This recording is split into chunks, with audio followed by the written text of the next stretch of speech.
Hello classmates, I am one of your classmates in this course, so I decided to do a video on the Coda film, so let's get right into it. Alrighty, so this is it, the Coda film. It was produced in 2021, and I'm going to be talking about analyzing the positive plagiarism theories, analyzing the positivism plagiarism theories that were captured throughout the film.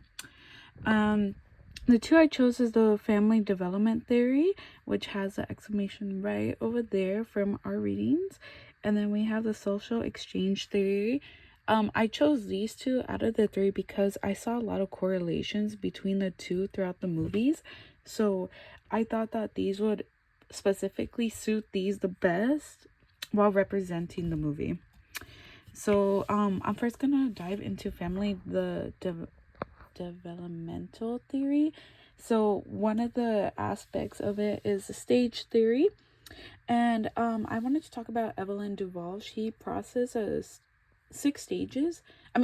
She produced 8 stages. However, I put the number 6 here because the 6th stage is the launching center stage, which means that parents who have children who are entering the adult age are planning to leave the nest.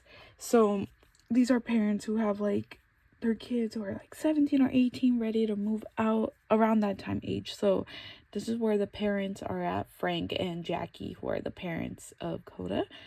And there's a definition right over there. Families are social groups that are impacted by developmental processes. And then the timestamp was 1 hour and 4 minutes. And the mother, Jackie, was saying our baby is going, meaning that Ruby informed her parents that she would like to attend college, leaving the nest. Next, going on to the second example of family development is norms and rules. So Leo is the oldest brother of the family, which is Ruby's older brother, and he generally feels like he feels obligated to step up and fill his duties as a man.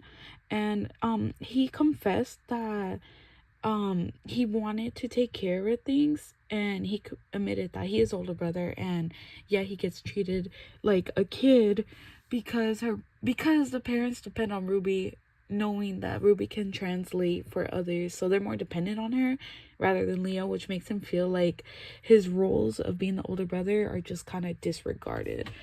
So, and then our last example of family development theory is change. So throughout the film you can kind of see that the family changes their relationships to Ruby and their connection with each other. So throughout her 17 years of life, she's been translating and she's getting tired of it, and she wants to seek other opportunities that will allow her to grow, which is why she considers going to Berklee and having her music, her passion for singing. She wants to continue that outside of graduation once she graduates high school. And her family was very not supportive of this because they were trying to guilt trip her, like, well, what about your family, like what are you gonna do without you? However, I remember there's a scene that her dad just kind of noticed when she was singing. All the people were being emotional, and he can recognize her talent. So eventually they did drive her to the audition, and they did it as a family. They did it as a team effort. And you can see that when the audition was in place, they said no family was allowed. However, that did not stop them. And I thought it was really cute how they kind of snuck up in the auditorium, and they kind of hid by the balcony. So this was an example of the movie. Going on to social exchange theory, our first example is profits, which includes the benefits and costs right here.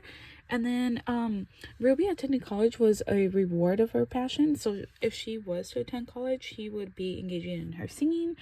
However, cost would be leaving her family and doing something without her family being involved, which is a very high significance in this movie, since this movie is very family oriented. They're very close to each other.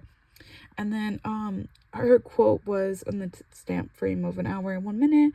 She said, I have never done anything without my family before. This is when she had the conversation with her music teacher, and she was struggling. I'm so sorry. There's a typo right there. I will fix that.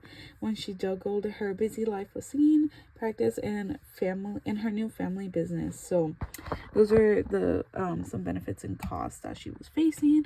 The second example was the comparison level. Comparison level.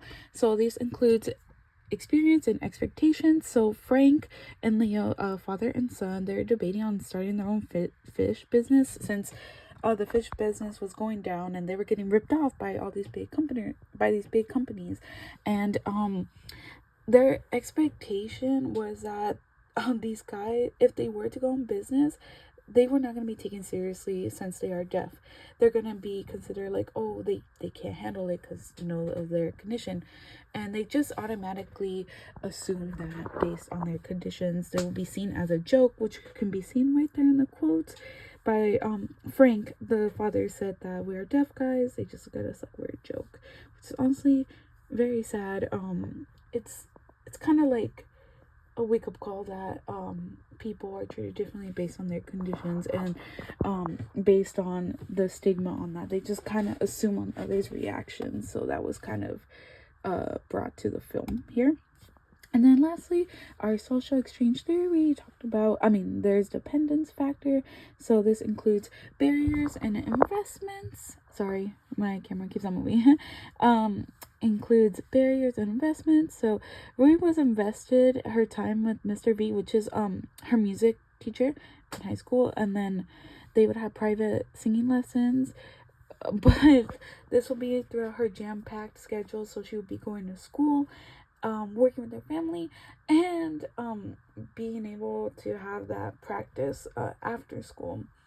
And the barriers that got in her way was that her family always depended on her. Like, for example, when they had the interview with the news, they said, where are you going? And she needed to be there with them. But yeah. And then she just admitted that she'll work on the boat with her dad, and school can always wait. And the two, the family development theory and the social exchange book, providing a richer understanding of the positive plagiarism, because they both kind of correlated with each other. I also see another typo. I'm so sorry about that. And these two just kind of correlate with each other, because the situations within the family just kept on getting stacked on one another, and it was just like it was these two theories correlated best, rather than the symbolic theory, which I didn't really see too much of, or maybe I wasn't super observant of it. But these two just kind of slid right together, and these are my references from the movie, and thank you so much for watching.